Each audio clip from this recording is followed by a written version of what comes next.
Psalm 150. Praise the Lord. Praise God in his sanctuary. Praise him in his mighty heavens. Praise him for his acts of power. Praise him for his surpassing greatness. Praise him with the sounding of the trumpet. Praise him with the harp and lyre. Praise him with tambourine and dancing. Praise him with the strings and flute. Praise him with the clash of cymbals. Praise him with resounding cymbals. Let everything that has breath praise the Lord. Praise the Lord.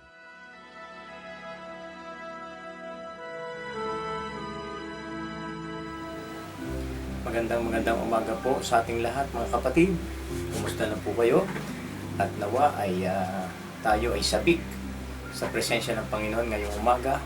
Bago po tayo mag-aawitan na sama-sama, hayaan nyo, nabasahin ko muna sa inyo ang salita ng Panginoon na nakasulat po sa aklat po ng mga awit, 105, talatang 1 hanggang 3. Ito po ang sinasabi. Pasalamatan nyo ang Panginoon, sambahin nyo siya. Ihayag sa mga tao ang kanyang mga ginawa. Awitan niyo siya ng mga papuri. Ihayag ang lahat ng kamangha-mangha niyang mga gawa. Purihin niyo ang kanyang banal na pangalan. Magalak kayo, kayong mga lumalapit sa Panginoon. Yun po ang sinasabi ng Panginoon. So, lumapit po tayo sa Panginoon ngayong umaga at patuloy na magpalinis sa kanyang presensya. Amang banal, maraming pong salamat, Panginoon, sa pagkakataong ito na kami ay muli ay makakapagbigay po sa inyo ng mataas na antas ng papuri na nararapat lamang po sa inyo, Panginoon. Sa pangalan po ng aming Panginoong Hesus at sa gabay ng iyong banal na Espiritu, hayaan mo po, O Diyos, na malaya na dumaloy, Panginoon, ang iyong kapangyarihan sa bawat isa po sa amin ng iyong presensya. Sa pag-awit po namin na sabay-sabay, O Diyos, nawa, Panginoon, ito po'y makarating na sa inyong banal na trono bilang isang mabangong samyo, Panginoon, ng aming pong pagsamba.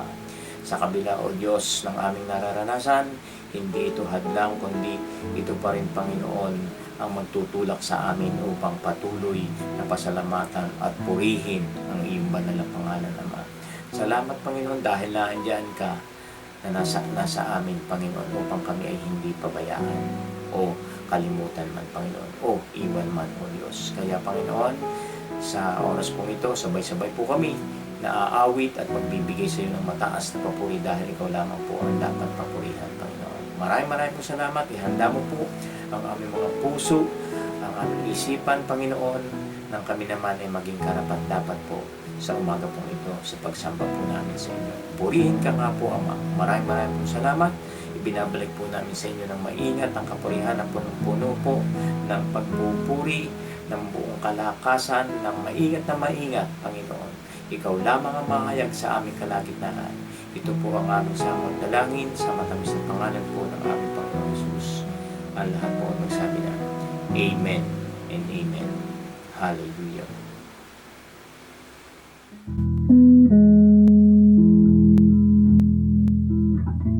Good morning, everyone. The Lord is good and faithful, and let us worship His name together.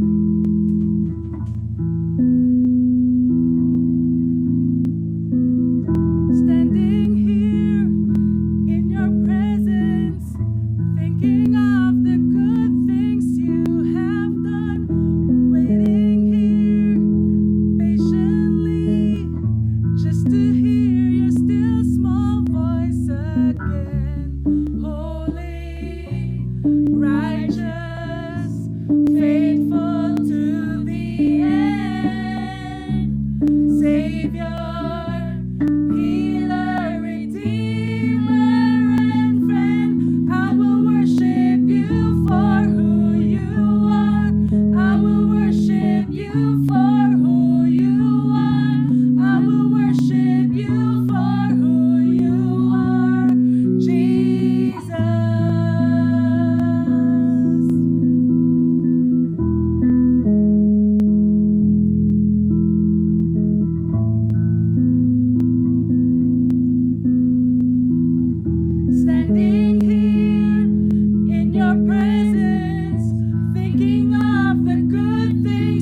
go through it all.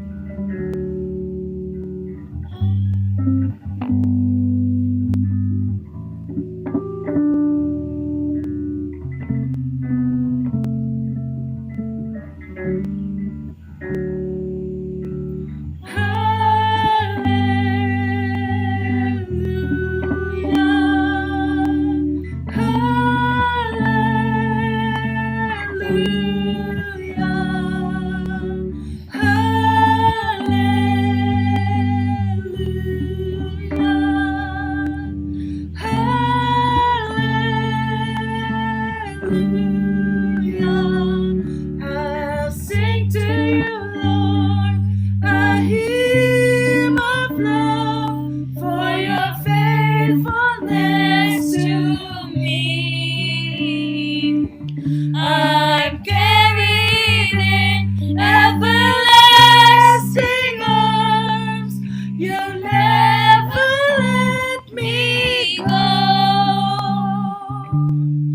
You'll never let me go. You'll never let me go through it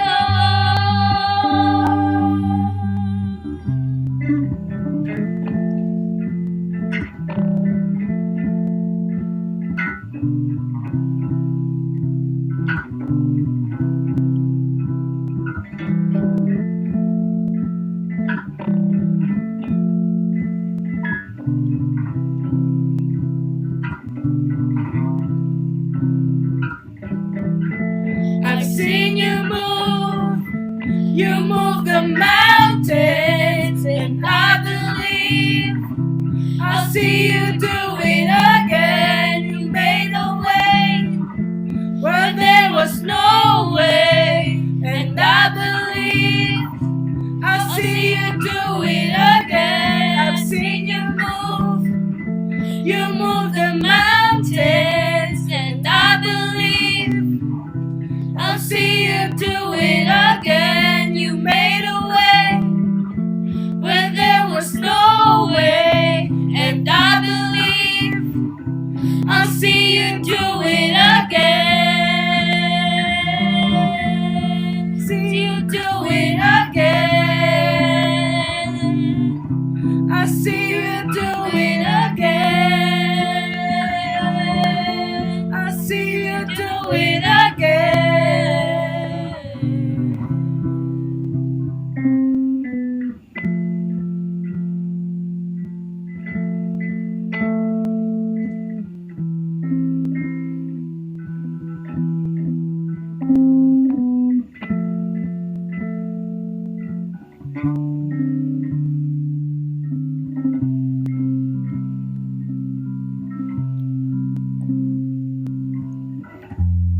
Your promise still stands.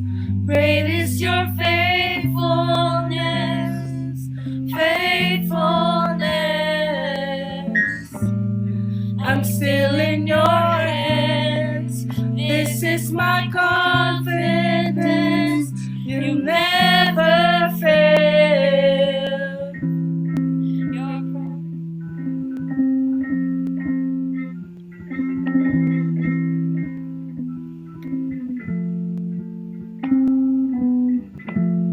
Your promise still stands.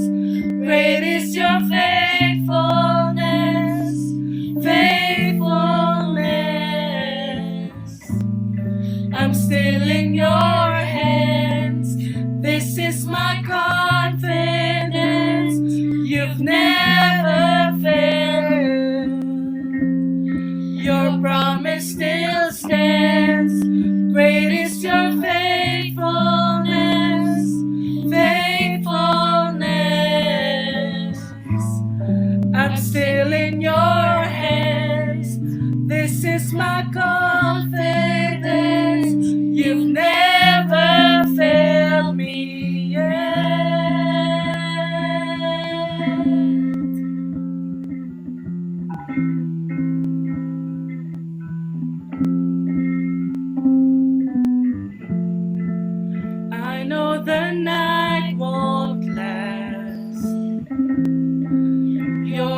word will come to pass. My heart will sing your praise again.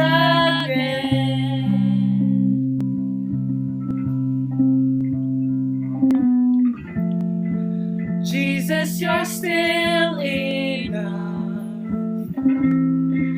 Keep me within your love. My heart will sing your praise again.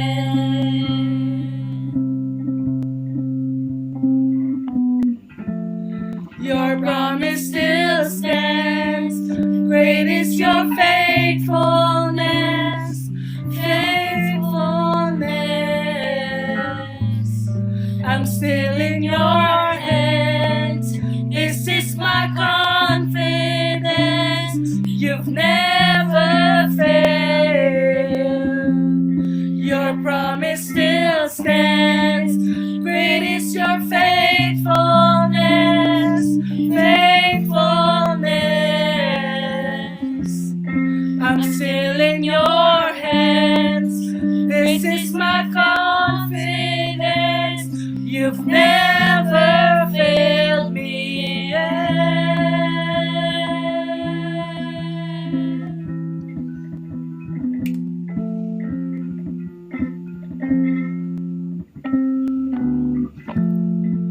Jesus, you're still enough. Keep me within your love. My heart will sing your praise again.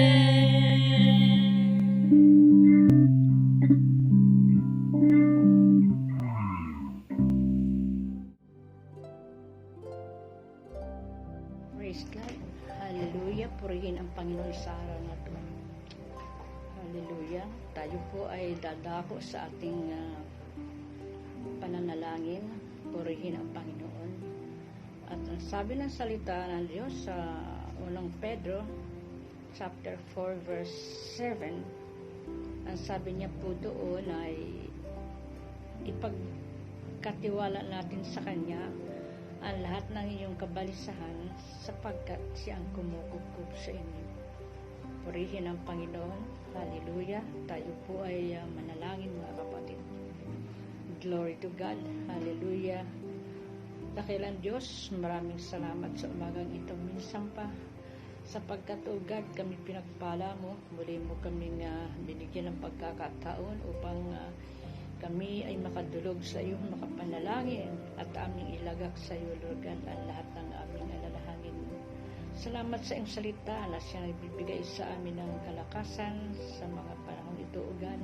At tunay nga po, Lord, ang lahat ng aming mga kabalisahan ay aming ipagkakatiwala sa inyo sapagkat tunay na ikaw ang kumukukup sa amin, Panginoon.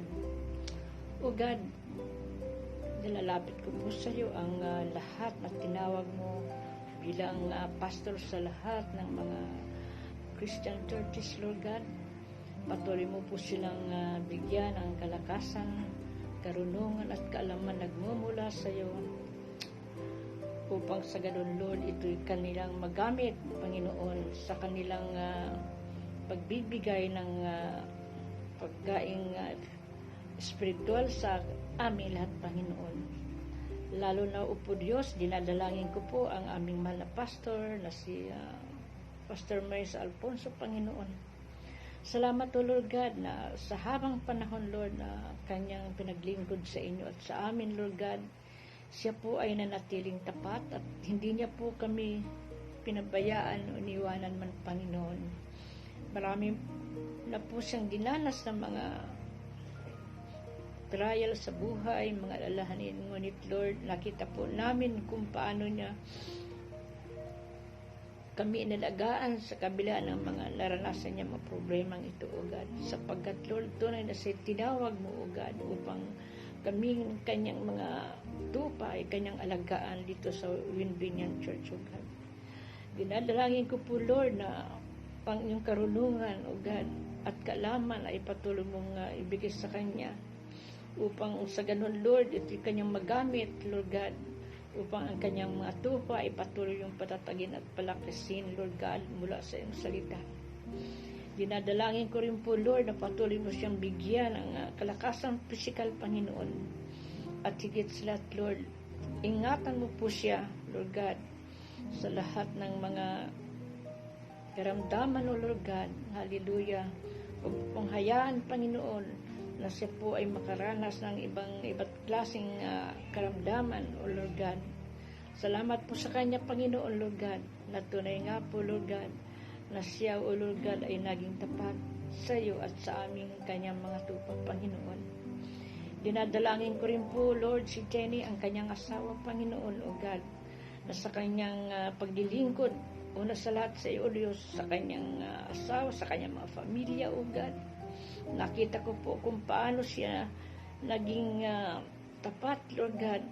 Nandoon, Lord, ang kanyang pagmamahal sa kanyang pamilya. Lahat po ay kanyang ginawa para, Lord, mapaglingkuran niya ang kanyang pamilya na may katapatan at pagmamahal na kanyang nadama mula sa iyo, Panginoon, O God.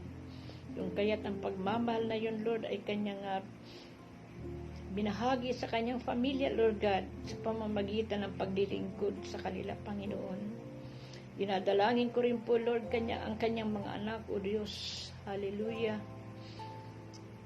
Nawa, O Diyos, sila po ay patuloy na mahalin nila ang kanilang mga magulang at kanilang igalang, Panginoon, at sundin, Panginoon, ang lahat, Panginoon, na tinatagubilin sa kanila ng kanilang mga magulang, sapagkat ito po ang nakakalugod sa iyo, Lord God.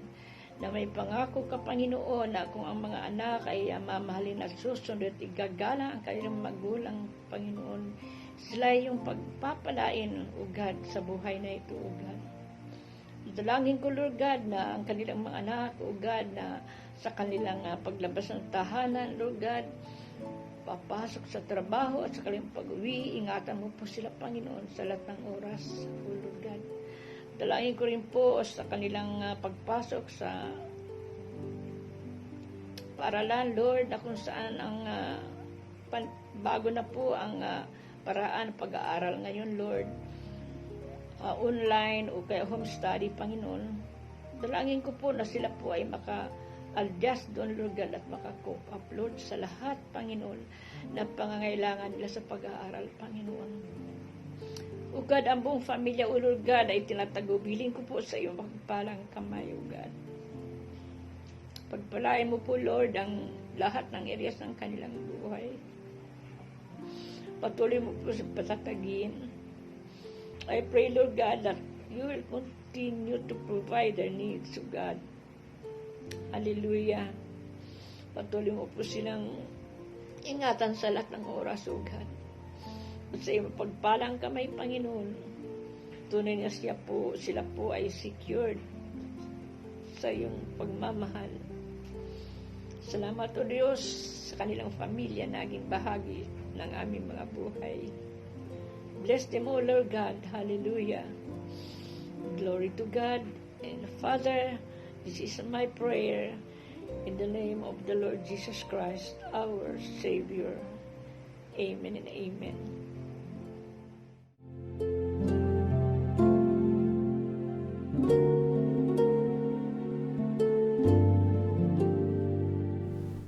Magandang umaga po sa inyong lahat. Bago po tayo manalangin sa ating tithes and offering, alam ko po na napakabigat ang ating kalagayan sa gitna ng pandemic. Ang virus na COVID-19 na lumalaganap maging sa mayayamang bansa at sa bansang mabagal ang pag-unlad gaya ng Pilipinas ay apektado sa nangyayari. Sa ngayon, ano man ang ating katayuan sa buhay, mayaman ka man o mahirap, malaki ang naging impact ito sa atin. Nabago po nito ang ating pamumuhay tulad sa ating work. Yung iba na wala na nagtrabaho, yung iba na bago ang pagpasok, nabawasan ang kanilang araw, at yung iba ay nagkaroon ng skeletal schedule. Sa gayon, liliit po ang kita. Ang ating inala na budget ay mababago. So, ang tanong, pagdating sa tithes and offering, mababago kaya nito? Ako po'y nagpapasalamat at bilang Kristiyano ay ang ating relasyon sa ating Panginoong Hesus ang siyang nagsilbing ilaw. Sabi nga po sa aklat ng Mateo, Kabanata 11, talata 28, sabi ng Panginoong Hesus, lumapit kayo sa akin, kayong lahat na napapagal at namibigatan sa inyong pasanin, at kayo'y pagpapahingayin ko. Ano po ang ating kalagayan or estado sa ating buhay? Huwag tayong panghinaan sa nangyayari, pagkos panghawakan natin ang kanyang salita. Sa body of Christ, there's love and unity. Responsibility po natin na patuloy nating ituloy ang ministeryo ng Panginoong Hesus.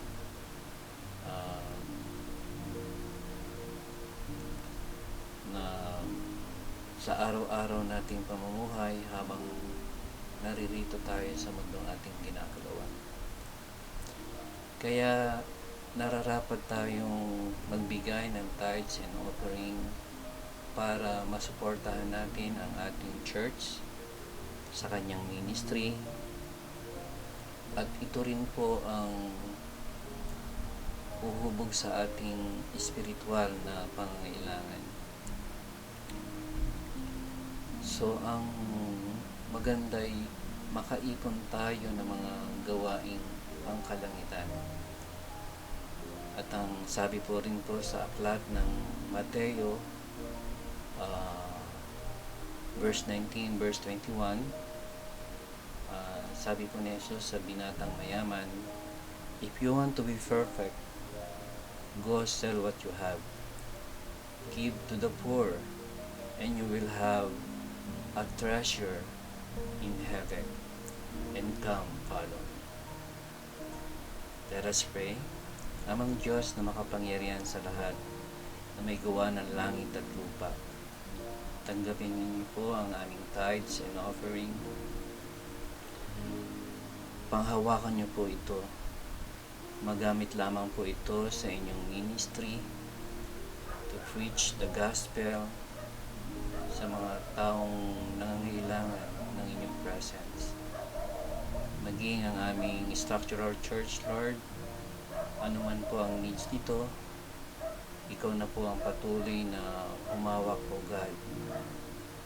Salamat po, O God. In Jesus' mighty name. Amen. Amen.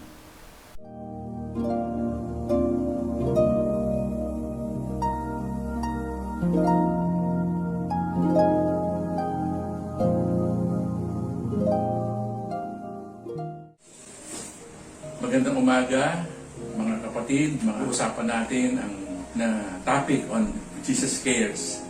For this Sunday, we will be focusing on that great miracle na ginawa ng Panginoon when He fed the 5,000. So, ang ating topic for this Sunday is Jesus cares to meet your needs. Ulitin natin. Jesus cares to meet your needs.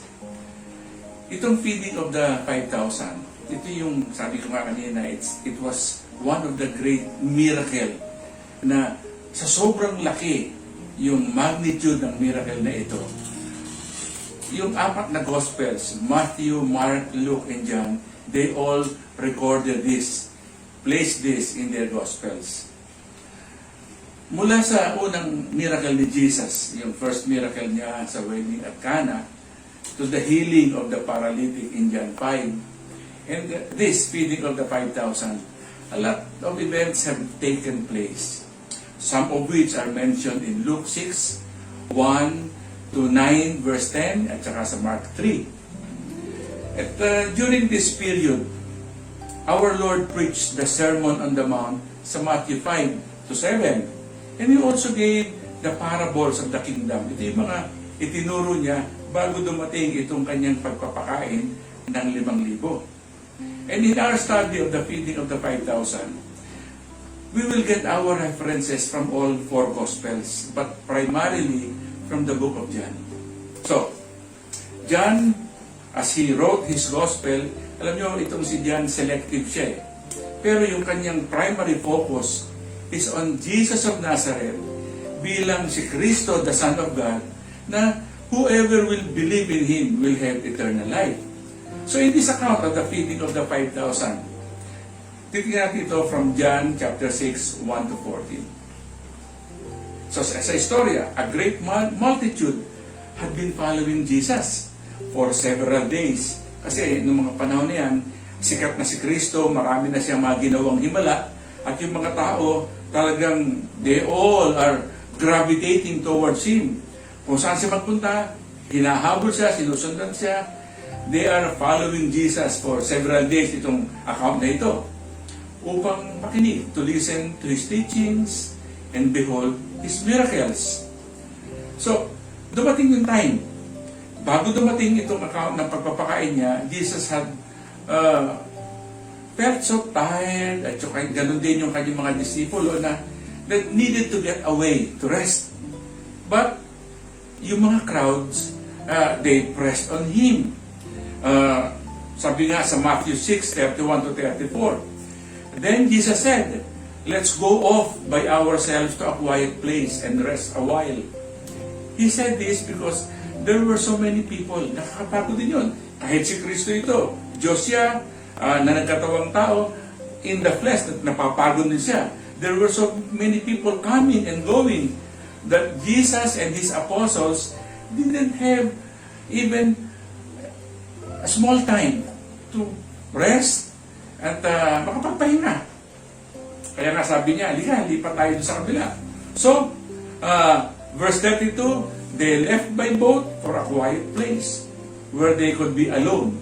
Akala nila masasarili nila yung isa't isa at makapagpapahinga. Pero sa verse 33, but many people, nung papaalis sila, they recognized them. And so they're leaving. And people from many towns ran ahead along the shore and got there ahead of them. Naunahan pa itong grupo ng ating Panginoon. Si Kristo, you know, kung sino si Kristo. The caring, the compassionate Lord natin, mo.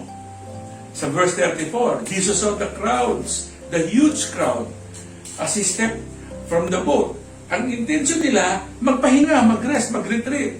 Pero nung siya bumaba sa bangka, ang daming taong sumalubong.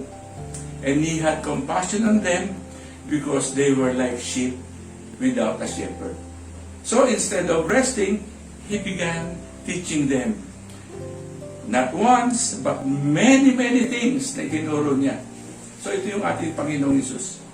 Because of His care and compassion, instead of just resting, na ito yung plano nila, He ministered to the multitudes. He even provided for their needs. Kaya nga ito dumating na pinakain niya yung 5,000. Alam mo, the problem with feeding with this multitude, of course, how to meet the needs of such a vast crowd of people. 5,000 men, excluding women and children. Ganun sila karami. So, ito yung problema. Nangyari ba sa iyo? Sobrang overwhelming yung pangangailangan mo na hindi mo alaman kung saan kukunin. Ganun din sila. Kasama ng mga disipulo si Kristo yung nangunguna, and sa harapan nila, isang napakalaking problema. Mahigit sa 5,000 tao. Binilang lang ang lalaki, 5,000. So ano yung mga solusyon na nakita nila? Some solutions were proposed. Una, itong mga disipulo, the disciples suggested, isang parabang, alam mo yung mga disipulo, hindi malaman kung nag-iisip o hindi. They suggested to send the people away.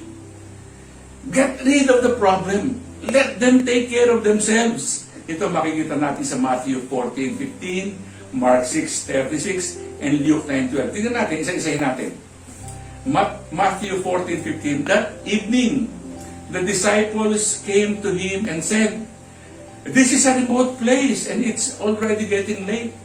Ito na. Send the crowds away so that they can go to the villages and buy foods for themselves. So Mark 6, verse 36, send the crowds away so they can go to the nearby farms and villages and buy something to eat. Ganun din sa Luke 9. Send the crowds away to the nearby villages and farms so they can find food and lodging for the night. There is nothing to eat here in this remote place. Yung mga disipulo. Ganito rin yung solusyon nila. Nung may isang Gentile woman na lumapit sa kanila sa Matthew 15:22 and 23. Basahin natin. A Gentile woman who lived there came to Jesus, pleading, "Have mercy on me, O Lord, Son of David." Matindi yung hingi nitong Gentile, itong babae, pero alam niya kung sino yung nilalapitan niya. Tinawag niyang Lord, Son of David. The prophetic title of the Messiah. Ang sabi niya, "For my daughter is possessed by a demon that torments her every day." So, habang nagsasalita itong babae, si Kristo siyempre pinapakinggan niya. Verse 23, but Jesus gave her no reply. Kasi alam mo, ating Panginoon hindi siya impulsive. Sige, magsalita ka na magsalita, makikinig ako sa iyo. Jesus gave her no reply, not even a word. Harap yung babae. Eto na naman yung mga disipulo, yung kanilang mukhang pinag-isipang solusyon or impulsive decision. Then his disciples urged him to send her away. Tell her to go away, they said. She is bothering us with all her begging. Unang solusyon sa kanila. Marami tayong malaking problema, get rid of the problem. Parang hindi tao yung itataboy nila eh. So, balikan natin itong multitudes. Gabi nga, it was evening. For our Lord, our caring Lord, sa Kanya, there was no time for them to travel. Jesus knew that these hungry people would faint on the way if somebody did not feed them. Kaya nga, tinanong niya yung kanyang mga disipulo. Pero ito nga ang problema. The solution that the disciples suggested, get rid of the problem. Let them take care of themselves. Di ba parang nangyayari sa atin yan? Even as a Christian. May mga pangangailangan ka. Ikaw, ako, tayo sa ating buhay. Pananalapi, o mga bagay na nangangailangan tayo. Minsan, sa halip na Google tayo ng mahaba-habang panahon hanggang sa madinig natin ang solusyon mula sa Panginoon. Doon tayo tumitingin sa mga natural nating pag-iisip at solusyon na kaya lamang nating isipin sa ating makamundong kaisipan. Kaya mangyayari, takbuhan na lang, talikuran na lang, iwasan na lang ito, rather than to really sit down and wait upon the Lord until we hear the right guidance from the Lord and come up with the right solution. Ang problema, yun, mahilig tayo doon sa quick fix. Kapag may problema, takbuhan, talikuran, layasan, hanggang bandang huli, lalong lumalaki yung problema. Pangalawang solusyon na nakita natin dito, walang malamang gagawin. So, pangalawang solusyon, nilapitan ng ating Panginoon si Philip. At itong si Philip, meron siyang somehow mas nag-iisip ito ng konti. Philip, the second solution came from Philip in response to our Lord's test question. Kasi tinanong siya ni Kristo saan natin kukunin yung pagkain? To raise enough money to buy food for the people. Meron nga solusyon si Philip, pero kung titingnan mo yung yung spirit behind, yung heart behind yung sagot ni Philip, nandun pa rin yung kanyang pagdududa kung posible ba itong solusyon na to. Ang sabi ni Kristo sa kanya, John 6 verse 5, Jesus saw a huge crowd of people coming to look for Him. Turning to Philip, he asked, "Where can we buy bread to feed all these people?" Si Philip ang tinanong. So si Philip ngayon, sumagot. Sa verse 7, Philip answered him, "Rabbi, teacher, o boss, whatever, medyo malaking problema to. Sino sa atin dito may ganung kalaking pera amounting to 6 months' wages para makabili ng tinapay para pakainin ang lahat ng ito?" Philip answered, 6 months' wages would not buy enough bread for each of them to get a little. So, although may solusyon siya, pwede tayong bumili, pero hanggang saan makararating? Sino sa atin dito ang may ganung pumunta dito sa bundok, pumunta dito sa place na ito, sa wilderness na ito, na may baon-baon ka na ipon 6 months at nakinita mo? Wala, imposible. Sabi niya, at kung meron man, bumakabili man tayo, kakasya pa rin yun. Although Philip counted the cost and concluded that they would need equivalent of 6 months' wages, kaya lang, ganun din, para sa kanya, mabili man natin, magkaroon man tayo ng ganito maraming pera, hindi pa rin kakasya.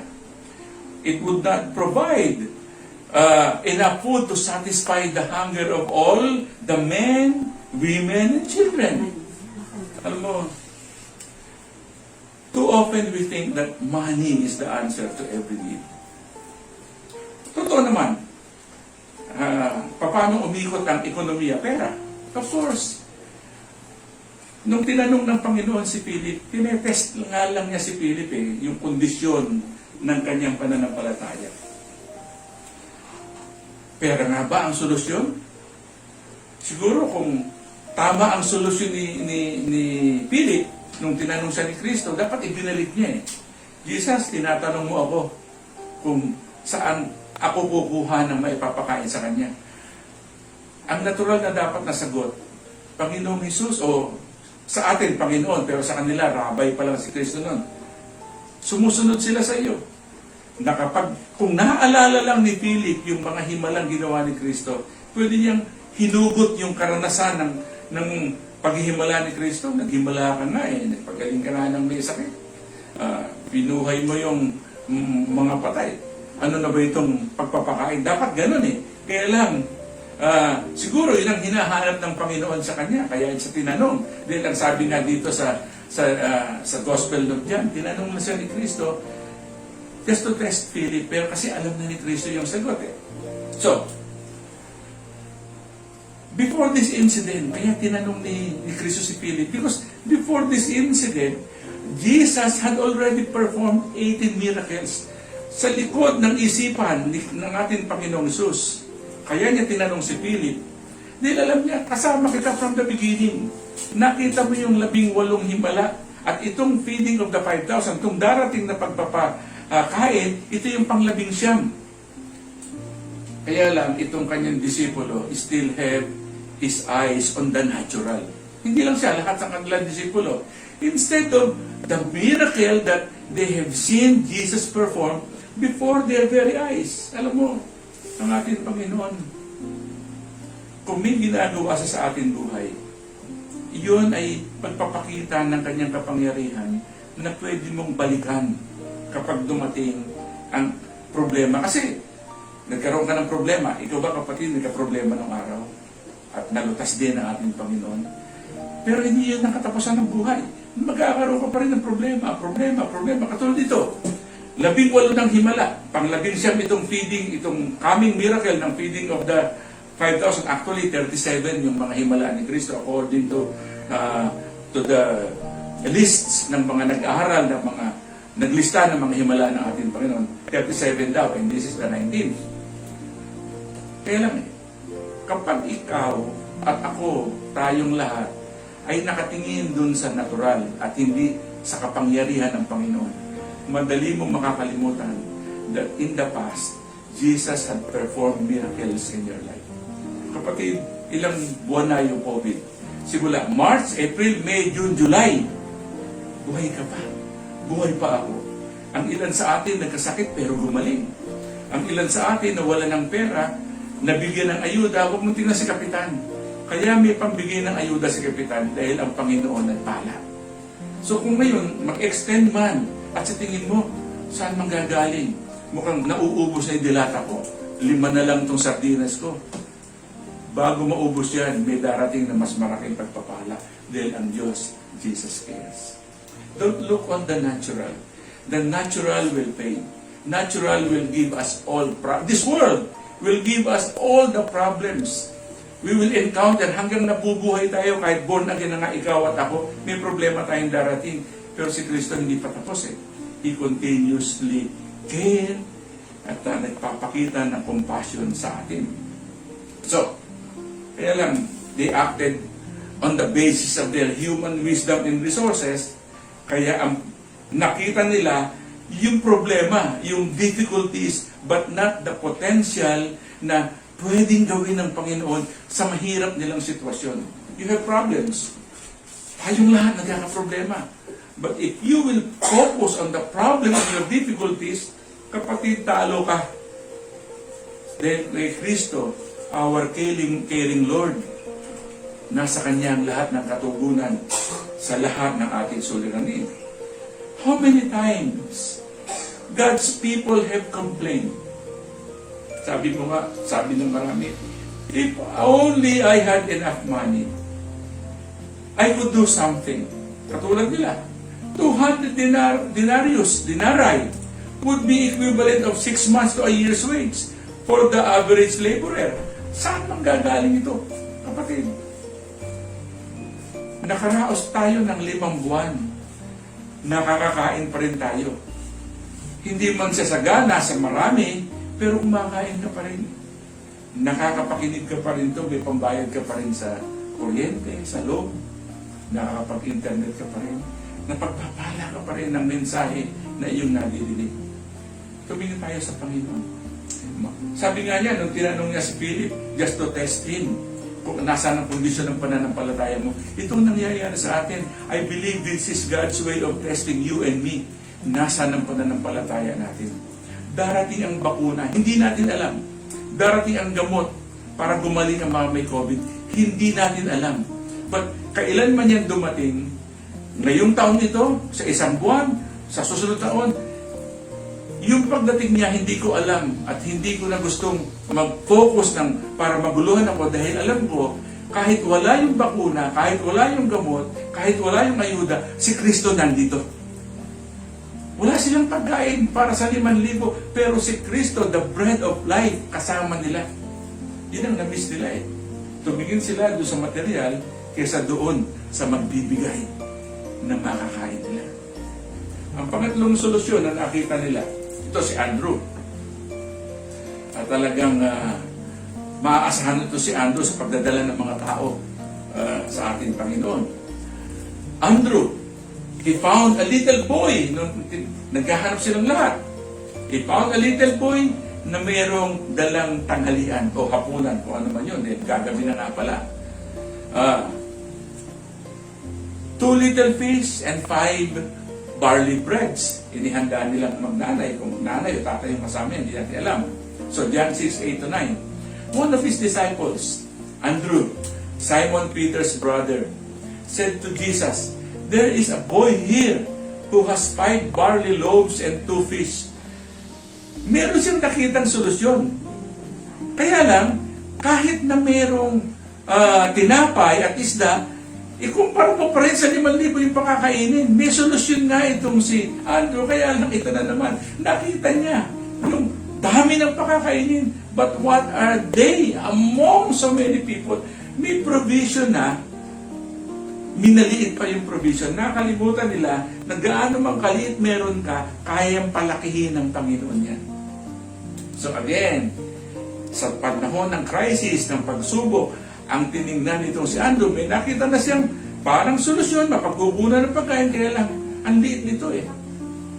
May sardinas ka, ang liit nito eh. Sana manok naman. O nagbigay yung mayor ng isda. Katulad nung nakaraang mga linggo, binigyan kami ng isda. Kaya lang, may mga nagsasabi, mukhang galungbong lang ito. Kahit na galungbong, isda pa rin yan. Kakain ka pa rin eh. So, once again, Andrew found someone, a boy na may pagkain, kaya lang pinagdudahan yung kakayanan. Hindi natin kilala si Andrew.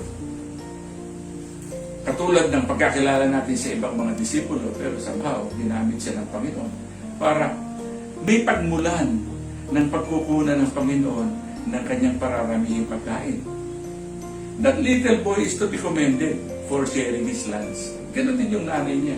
Siguro, kung ako yung tatay, tapos alam ko, siguro kaya, ito, hula ko lang. Siguro, nung nakikita nila maraming pagkain, ang unang tatanungin yung mga, may baon ko ba, may baon ko ba, may baon ko ba. Hindi nila tatanungin yung mga bata, siguro yung magulang, boy, iho, hawakan muna tinapay para pag tinanong ako, wala, nasa bata. Nakita pa rin doon sa bata. Pero ganun pa man, yung magulang nitong bata, sige Lord, sige Rabbi, kunin mo na itong pagkain. At alam natin, mula doon sa pagkain na yun, ito na yung pang-apat na solusyon. The fourth solution came from our caring Lord, coming from His compassionate heart. At ito yung right solution sa Mark 6:34. As He went ashore, He saw a great crowd. And He had compassion on them because they were like sheep without a shepherd. So, solusyon ng ating Panginoon. Siya. Tiningnan niya yung mga tao at tiningnan niya na may pagkahabag at may kalinga at ikinumparapangan nila yung mga tao bilang sheep na walang shepherd o mag-aalalay. To the disciples, the crowd were a problem. Perhaps even a nuisance. But to Jesus, they were a sheep without a shepherd. So, bilang sheep, nakita ng Panginoon na kung hindi ako kikilos, itong mga taong ito mamamatay sa gutom. Naalala ko meron doon sa Psalms 23, yung The Good Shepherd. Dito magandang in-illustrate yung relationship ng shepherd at saka ng sheep. Kasi ito daw sheep, ito yung mga pinakabobong hayop eh. Lakad to ng lakad lang.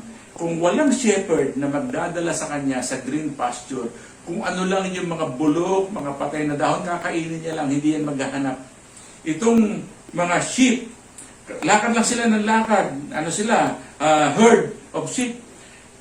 Kung wala yung shepherd na rod na gagabay sa kanila para iiwas sila sa kapahamakan, tuloy-tuloy lang sila sa paglalakad kahit bangin na yung pupuntahan nila, mahuhulog sila sa kanilang kamatayan, hindi sila hihinto. So yung shepherd ay napakahalaga sa sheep upang mapanatiling malusog sila, to bring them to green pasture, to protect them by the rod nitong shepherd's staff, or pwedeng guide or pwedeng pitikin sila kung nalilihis dahil nawawala na sa gabay. So yun ang tingin ng Panginoon. Itong mga tao naririto, lumapit sa akin, anuman ang motibo nila. Dahil humanga sila sa himala, dahil sa ang iba sa kanila, tsaka may mga dalang sakit kung anuman. Pero narito yung mga tao.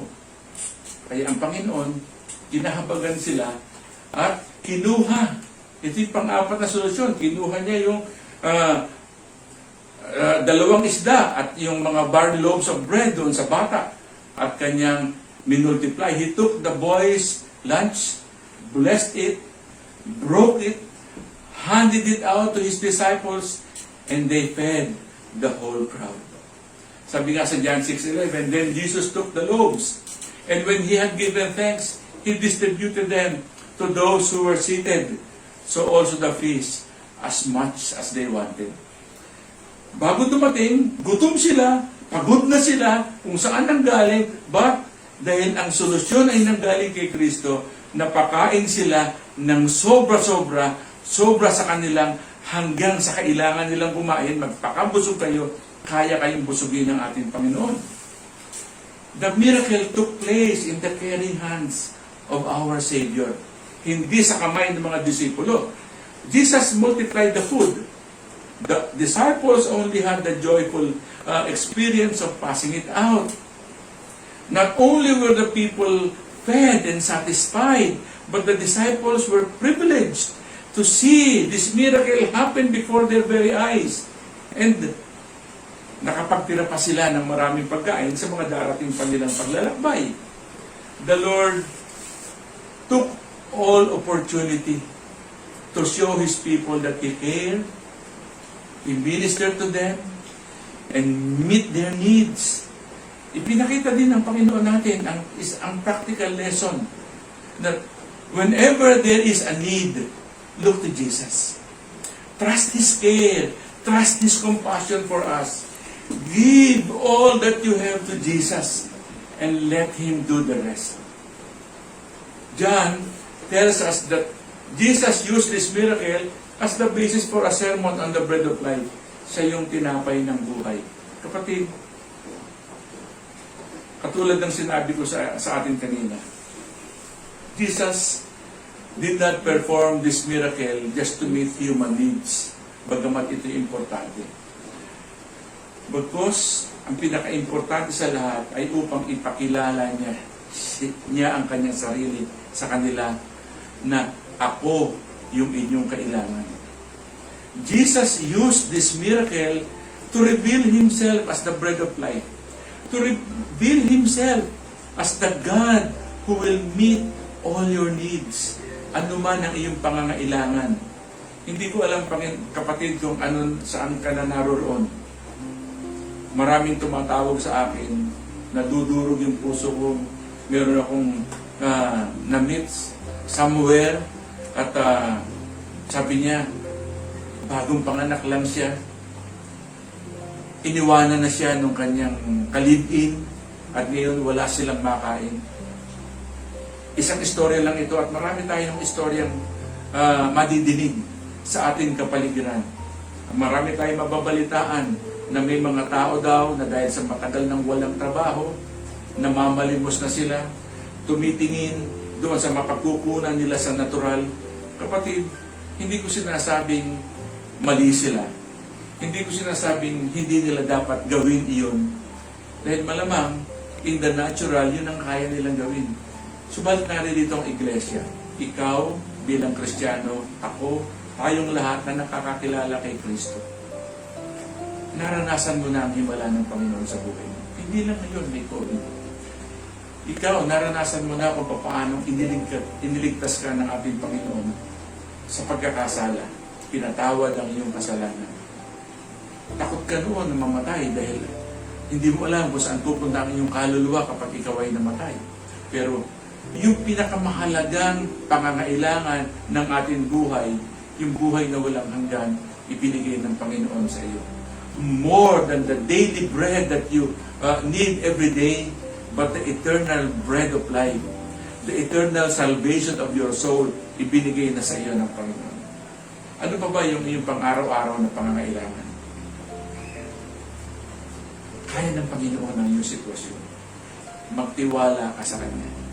Kung napakain niya yung 5,000 sa maliit na bagay, 2 isda, 5 tinapay, anong hindi niya mapapakain ikaw at maibibigay sa iyo ang lahat ng inyong pangangailangan? Manampalataya ka. For the most part of our study, dito sa ating pinag-aralan, the people were amazed at the miracles. And they appreciated Christ for doing this. Jesus, sa panahon na yun, tawag nila kay Jesus. Doon sa tulong na kanilang natanggap, sa himala na nangyari sa kanilang harapan. Ang problema, they failed to get the spiritual message. They wanted the gift, but missed the giver. They wanted the enjoyment of physical blessing, but not the enrichment of spiritual blessing. Kapatid, kung lalapit ka man sa Panginoon, hindi masamang humingi ng mga material na bagay. Hindi masamang humingi ng anumang bagay na magpapasaya, magpapasigla sa iyong buhay. Pero ang pinakamahalaga sa ating Panginoon, lumapit tayo sa Kanya dahil siya yung kailangan natin. Yung spiritual blessing na tanging siya yung makapagbibigay, yung siya mismo sa iyong buhay. To begin with, what you have ngayon, pwedeng bukas wala. At kung ano man yung makuha mo ngayon, hindi mo alam kung kailan magtatagal. Pero si Kristo ay panghabang panahon. Itong lesson na pinag-aralan natin is timeless. Jesus reminded those hungry multitude that He is the source of all good and needful gifts. Sumusunod sila kay Jesus, hinahabol nila yung himala, subalit ang malungkot, alam natin sa kasaysayan, sa pagmiministeryo ng Panginoon, ang hinahanap nila ay yung makukuha nila kay Kristo, hindi si Kristo mismo. This is a good lesson for us. Pag may dumating na mga problema, pangangailangan, instead of complaining about what you do not have, wala kang kalakasan, wala kang sapat na makakain, wala kang nakikitang magandang mangyayari sa natural, sa hinaharap, instead of complaining, why don't we just give thanks to God for what He has given us? May damit kang naisusuot. Nakapag-almusal ka kanina, check yan. At ngayon, pagkatapos ating pag-aaral, malamang meron kang kakainin tanghalian at mamayang gabi may hapunan ka naghihintay. O kung kulang, ang Panginoon hindi magkukulang. Sapat na yung lakas na binibigay niya sa atin. Sapat na yung kakayanan na lagi tayo nakakapanalangin at meron tayong pag-asa sa atin, Panginoon. We should give thanks to God for what we have, and He will make it go farther, katulad na nangyari. Maliit na elemento, pero nagawa ng Panginoon na paramihin at tugunin ang pangangailangan ng lahat. For Jesus cares to meet your needs.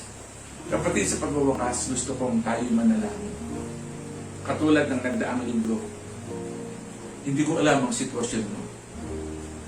Pero bago mo pa naman ito banggitin, alam na ng Panginoon ang iyong pangangailangan. So kung mananalangin man tayo ngayon at ibibigay natin sa Panginoong Hesus ang ating kahilingan, ito ay para maideklarar lamang natin, Panginoon, ito ang pangangailangan ko. Subalit kaya sa iyo ako nananalangin dahil alam ko, ikaw ang makatutugon nito. Hindi sa mundo, dahil alam ko ang ibibigay ng mundo ay panandalian, subalit ang manggagaling sa iyo ay panghabang panahon. Kapatid, lumapit tayo. Pangungunahan kita sa panalangin. Unang-una, kung hindi mo pa tinatanggap si Jesus bilang Panginoon at tagapagligtas, muli, aking paalala, nag-uumpisa ang kilos ng Panginoon sa mga tao, sa mga anak niya na kumilala sa Kanya ng Panginoon at tagapagligtas. Kaya unahin muna natin na idulog kita sa Panginoon at dumulog ka, tanggapin mo si Jesus na Panginoon at tagapagligtas. Pagpikit ka sa ipikit mo ang iyong mata, tayo manalangin. Panginoong Jesus, tinatanggap kita na aking Panginoon at tagapagligtas. Patawarin mo ako sa aking mga kasalanan at bigyan mo ako ng buhay na walang hanggan. Ito ang aking panalangin sa pangalan ni Jesus. Kapatid, kung ikaw ay tumanggap na sa ating Panginoon, katulad ko, ng karamihan sa nakikinig sa atin all over the Philippines or all over the world, you have a need, present this need to Christ. Lift your burden, ang sabi nga ng Panginoon, ibigay natin sa Kanya. Let's give Him our burdens, our cares, our concern. Take His yoke upon us, dahil ang Kanyang dalahin ay so, ipikit mo ang iyong mata. Focus on what you need at this very moment. Si Kristo, pinapakinggan ka, and Jesus is all you need. Jesus cares, Jesus meet all your needs. Tayo manalangin. Aming Ama, narito ang aking mga kapatid. Nakaunat ang kanilang kamay. Itinataas sa iyo, lifting up to you their needs, be it physical need, material, financial needs, ano mang pangangailangan sa kanilang tahanan, especially need for healing, need for provision. Hindi ko alam, Panginoon, marami sa kanila ang kinakapos na ng pananalapi, kinakapos na, at hindi alam kung saan manggagaling ang susunod na ayuda mula sa gobyerno, Panginoon. Ayuda, sustento, tulong mula sa iyo ang kanilang kailangan, na tiyak na kanilang matatanggap at tiyak na makasasapat sa kanilang pangangailangan.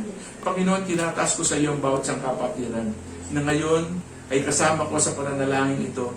Dinggin mo ang aming panalangin. Ama, alam namin, tutugunin mo ang aming mga pangangailangan at padadamihin mo, Panginoon, anuman ang nasa sa amin upang makasapat ito sa lahat ng aming pangangailangan.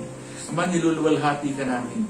Pinapasalamatan ka namin, Panginoong Hesus, for your care and for your compassion that is enough for all of us. Sa pangalan mo, Jesus. Amen. Amen.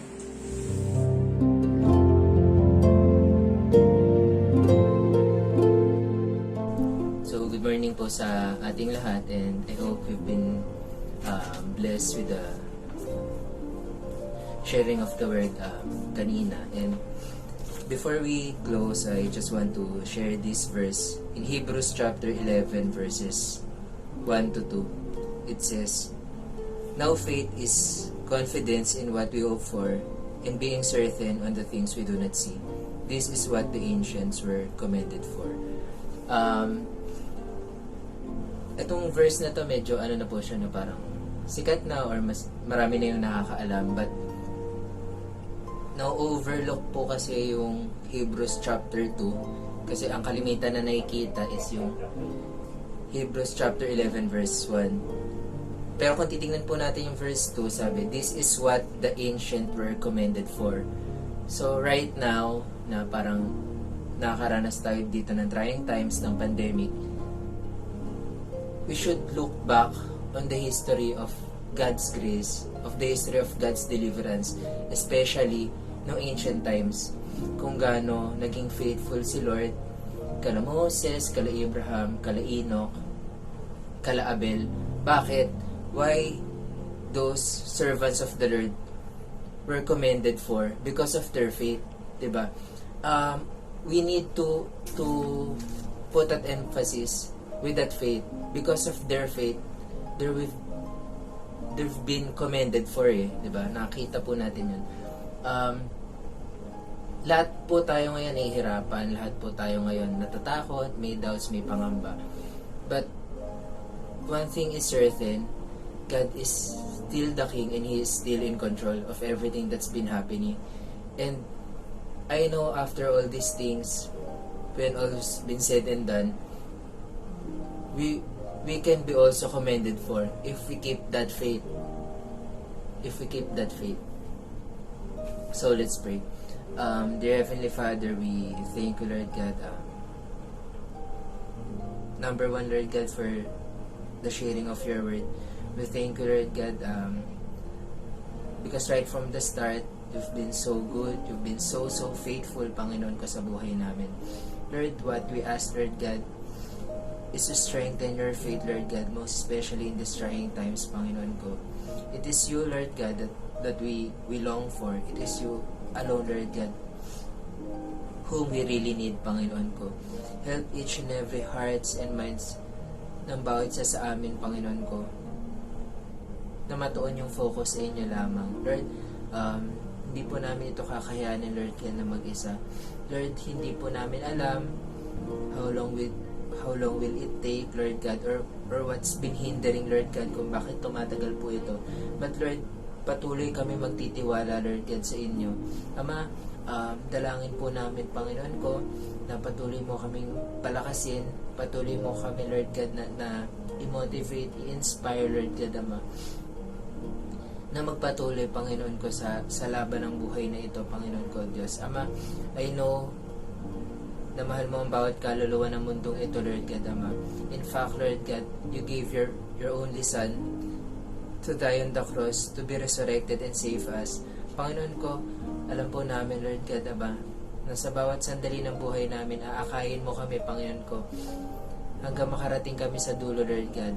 We are certain, Lord, that will bring everything, Lord God, into completion, Panginoon ko, Ama. Lord, we continue, Lord God, to put our trust in you, Lord God, Ama. Yung Pilipinas, Panginoon ko, mula sa mga frontliners, Panginoon ko, na naunguna, Lord God, sa pakikipaglaban, Lord God, sa virus na ito, hanggang sa bawat citizen, Lord God, ng Pilipinas, Lord God, naman ng buong mundo, that we may always be, Panginoon ko, united, Lord God. Our hearts and our minds, Lord God, will be always aligned to yours, Panginoon ko, and most especially, Lord God, to all the leaders, Lord. We're praying, Lord, that you will take away, Lord God, all those selfish ambitions, Lord God, na nasa kanila, na tumatakbo sa kanilang isipan at kanilang puso. Panginoon ko, alam po namin na kahit na mangyari, Panginoon ko, you're still in control, Lord God, and you will deliver for us, Lord God. We thank you, Lord God, for the hope, for the peace, Panginoon ko, that surpasses all understanding, Lord God. We thank you, Lord God, to the victory, Lord God, that you've won, Lord God, 2,000 years ago, Lord God. We thank you, Lord God, and we know, Lord God, that you will continue to guide us to fill our hearts with your love, with your mercy, and with your grace. This we pray in Jesus' name. Amen.